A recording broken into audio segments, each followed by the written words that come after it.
Unang pagbasa. Pagbasa mula sa aklat ng mga hukom.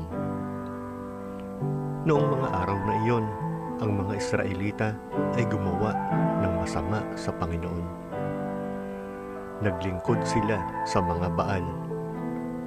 Tinalikdan nila ang Panginoon, ang Diyos ng kanilang mga ninuno, at siyang nag-alis sa kanila sa Ehipto. Naglingkod sila at sumamba sa mga Diyos-Diyosan ng mga bayan sa paligid. Kaya nagalit sa kanila ang Panginoon. Tinalikdan nga nila ang Panginoon at naglingkod sa mga Baal at kay Astaroth. Dahil dito, nagalit ang Panginoon sa Israel.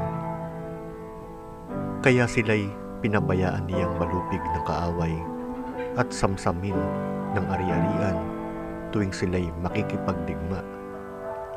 Ipinalulupig sila ng Panginoon tulad ng kanyang sumpa. Ano pat wala silang kapanatagan. Ang Israel ay binigyan ng Panginoon ng mga hukom upang magtanggol sa kanila. Ngunit hindi nila pinakinggan ang mga ito. Tinalikdan nila ang Panginoon at naglingkod sa mga Diyos-Diyosan. Lahat ng hukom na inilagay ng Panginoon ay tinulungan niya upang iligtas sila sa kanilang mga kaaway. Nababagabag ang kanyang kalooban dahil sa kanilang mga daing, bunga ng hirap at dinaranas nila. Ngunit pagkamatay ng hukom na inilagay niya, ang mga Israelitay nagbabalik sa pagsamba sa mga Diyos-Diyosan. Higit pa sa kasamaan ng kanilang mga ninuno ang kanilang ginagawa. Hindi nila maiwan ang kanilang kasamaan.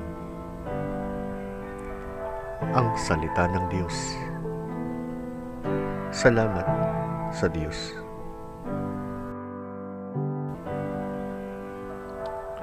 Salmong tugunan.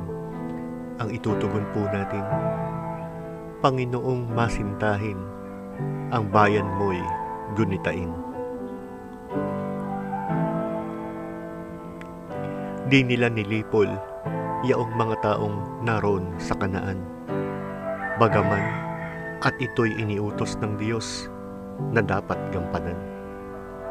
Sa halip na sundin ang utos ng Diyos, bagkus nakisama at maling gawain ng mga pagano ang sinunod nila.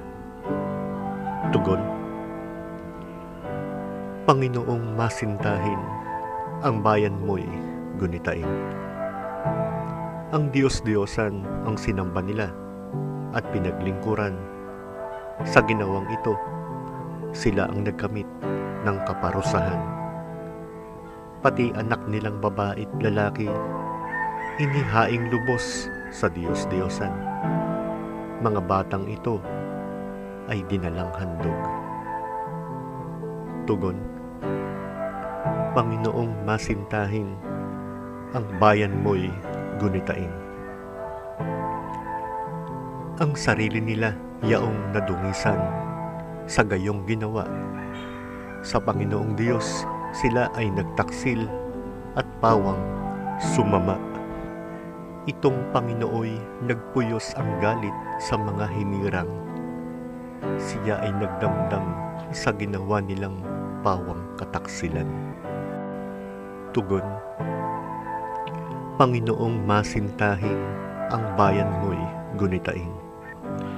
Hindi na miminsan, marami ng beses iniligtas sila. Naghimagsik pa rin, kaya naman sila'y lalong nagkasala. Gayunman, hindi rin siya tinitiis pag nananambitan. Dinirinig niya't sa taglay na hirap, kinahahabagan. Panginoong masintahin, ang bayan mo'y gunitain. Alleluia, Alleluia. Mapalad ang mga dukha na tanging Diyos na lumikha ang pag-asa at adhika. Aleluya, aleluya. Ang mabuting balita ng Panginoon ayon kay San Mateo. Noong panahong iyon, may isang lalaking lumapit kay Jesus at nagtanong, "Guro, ano pong kabutihan ang kailangan kong gawin upang magkamit ng buhay na walang hanggan?" Sumagot si Jesus, "Bakit mo ako tinatanong kung ano ang mabuti? Iisa lamang ang mabuti. Kung ibig mong magkamit ng buhay, sundin mo ang mga utos." "Alin? Alin po?" tanong niya. Sumagot si Jesus, "Huwag kang papatay, huwag kang mangangalunya, huwag kang magnanakaw, huwag kang magsisinungaling sa iyong pagsaksi. Igalang mo ang iyong ama at ina, at ibigin mo ang iyong kaaway, gaya ng pag-ibig mo sa iyong sarili." Sinabi ng binata, "Tinutupad ko na pong lahat iyan. Ano pa po ang dapat kong gawin?" "Kung ibig mong maging ganap, humayo ka. Ipagbili mo ang iyong ari-arian at ipamahagi sa mga dukha ang pinagbilhan. Kapag ginawa mo iyan, magkakaroon ka ng kayamanan sa langit. Pagkatapos, bumalik ka at sumunod sa akin." Sagot ni Jesus. Pagkarinig nito, malungkot na umalis ang binata, sapagkat siya'y napakayaman. Ang mabuting balita ng Panginoon. Pinupuri ka namin, Panginoong Hesukristo.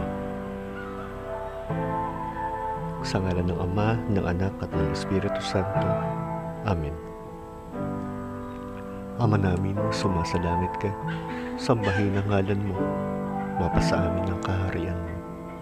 Sundin ang loob mo dito sa lupa para sa langit. Bigyan mo po kami ngayon ng aming kakanin sa araw-araw at patawarin mo kami sa aming mga sala para ng pagpapatawad namin sa nagkakasala sa amin. At huwag mo kaming ipahintulot sa tukso at iadya mo kami sa lahat ng masama. Amen. Sa ngalan ng Ama, ng Anak, at ng Espiritu Santo. Amen.